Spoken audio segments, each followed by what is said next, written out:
kalau bisa tidak ada karena mereka lam dambi tidak segala melakukan dan dosa walam yandam dan tidak pernah salah walam yalum nafsahu dan tidak pernah mencela dirinya walam ya'zim 'ala tawbati dan tidak pernah menyanyiakan taubat wa qala rahmatullah dan berdosa dari Allah.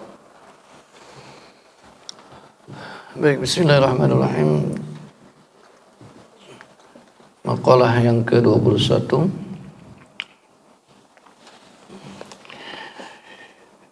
Qala Muhammad ad-Dawri, berkata Muhammad ad-Dawri rahimahullah ta'ala, syaqa itu shin bukan sin, syaqa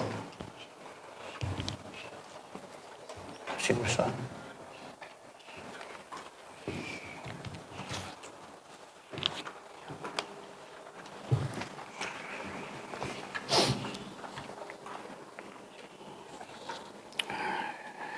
Syaqa iblis bi khamsati asya. Celaka iblis itu karena 5 perkara. Jadi sudah tercatat bahwa iblis ini salah satu makhluk Allah yang dilaknat oleh Allah dan termasuk makhluk yang paling celaka. Apa karena iblis ini buyan? Bukan. Karena iblis ini awalnya tidak mulia, tidak. Iblis ini awalnya adalah salah satu makhluk Allah yang cerdas. Bahkan dia terciptanya dari api. Dan termasuk makhluk Allah yang awalnya mulia. Kenapa dikatakan mulia? Karena tinggalnya di surga. Tidak ada makhluk yang mulia itu, ya tidak ada makhluk yang tinggal di surga kecuali makhluk yang mulia. Tapi karena kesalahan-kesalahan yang dibuat iblis,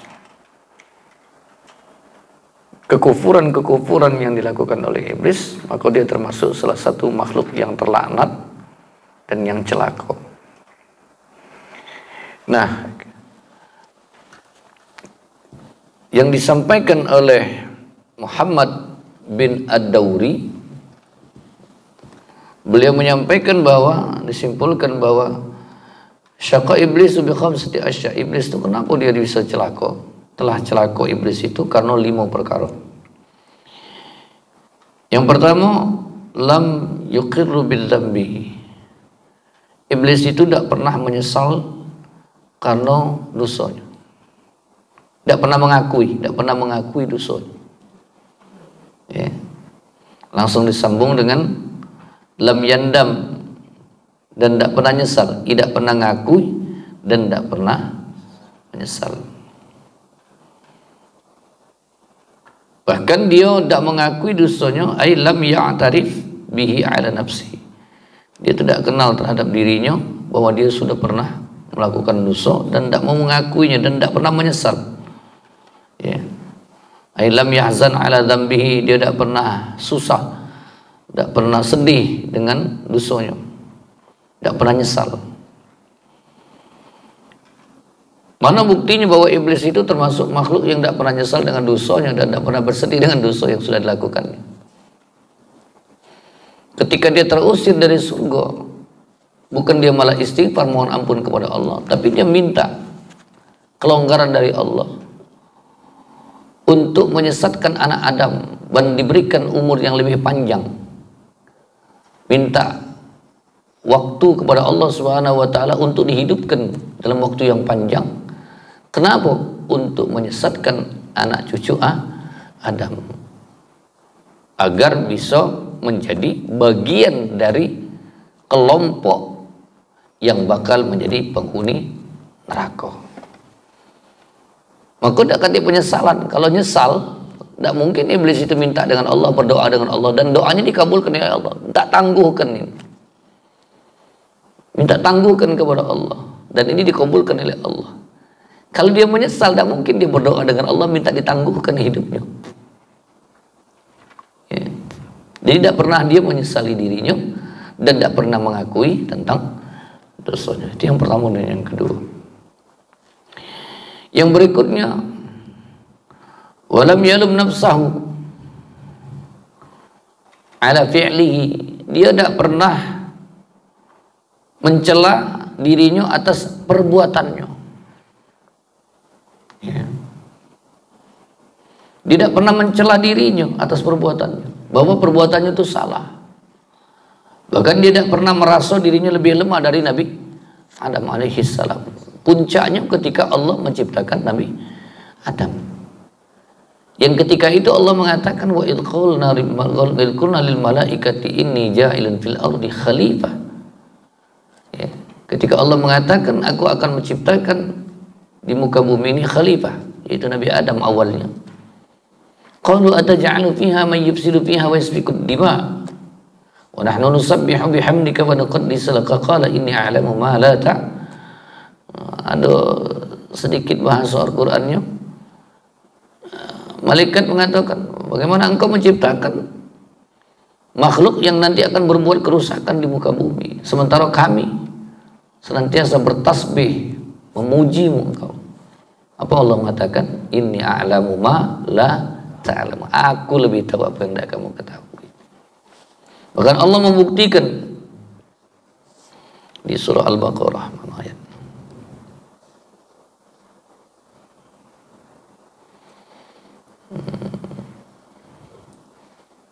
Allah mengajarkan kepada Nabi Adam dengan kemampuan akalnya. Allama Adam al-asma'a kullaha thumma 'athama 'alal malaikati faqala anbi'uni bi asma'i haula'i in kuntum shadiqin. Allah mengajarkan kepada Nabi Adam benda-benda, dipertunjukkan kepada malaikat selain berfirman, sebutkan sikok-sikok kepadaku ya, jika kau benar. Jadi dites oleh Allah malaikat. Apa kata malaikat? Qalu subhanaka la ilma lana illa ma 'allamtana innaka antal alimul hakim. Maha suci engkau, tidak ada yang kami ketahui selain engkau yang telah mengajarkan kepada kami.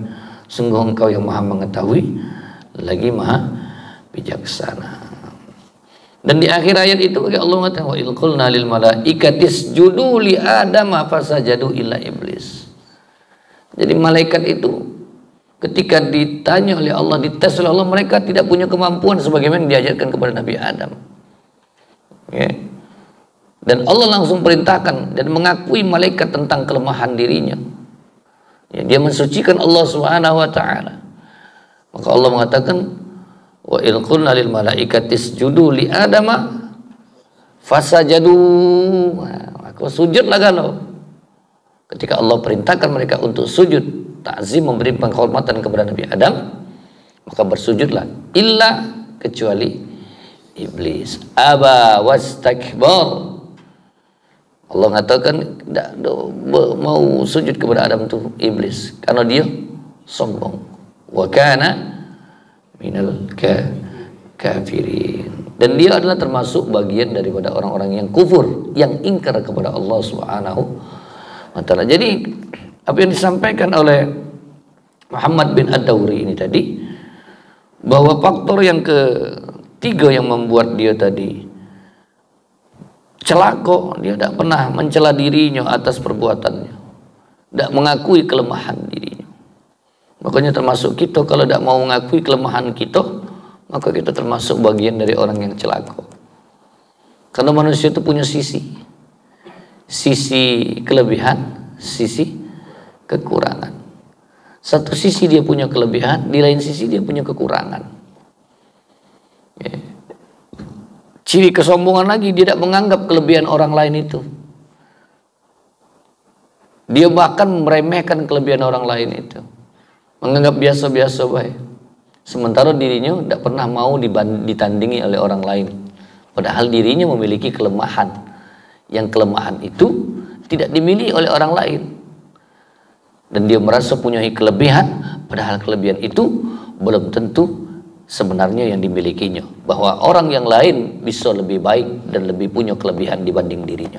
Dan ini termasuk sifat-sifat yang diwarisi oleh iblis.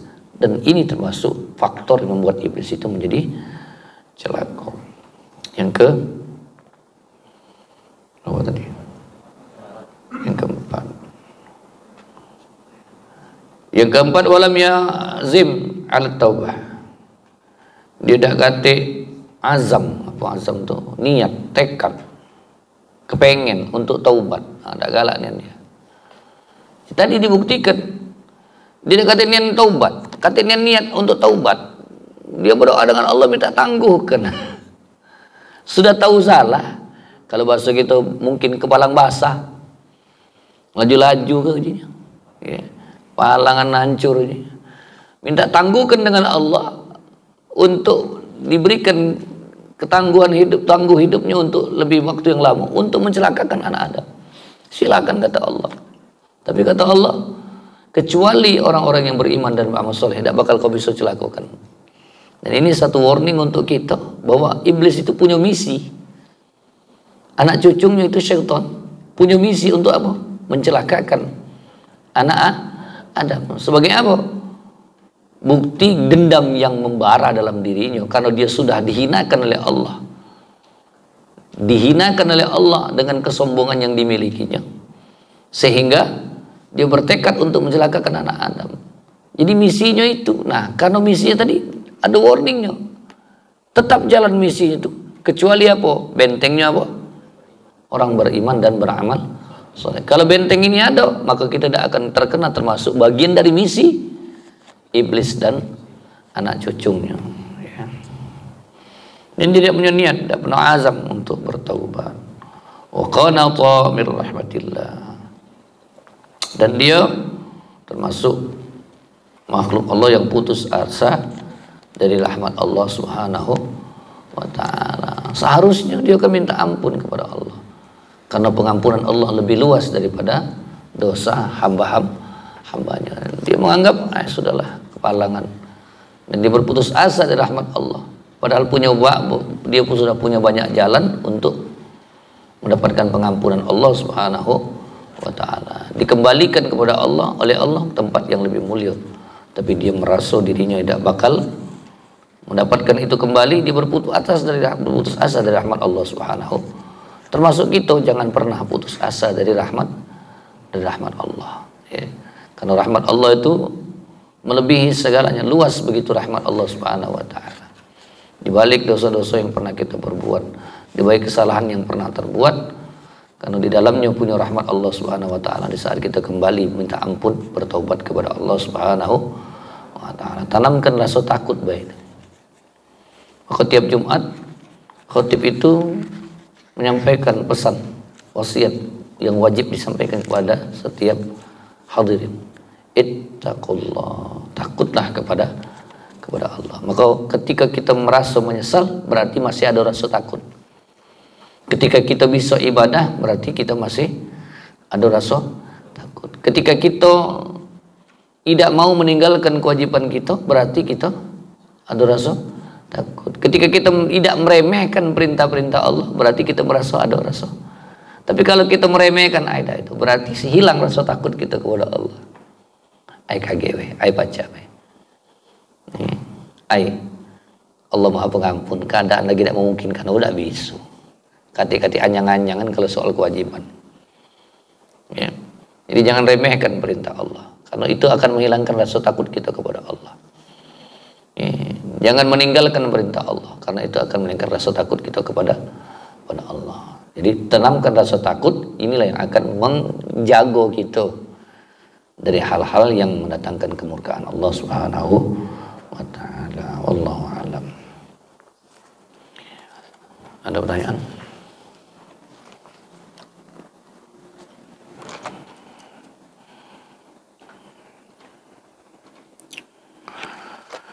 Bismillahirrahmanirrahim. Alhamdulillahirabbil alamin. Allahumma shalli wa sallim wa barik wa karrim wa azim ala sayyidina Muhammad wa ala alihi wa ashabihi ajma'in.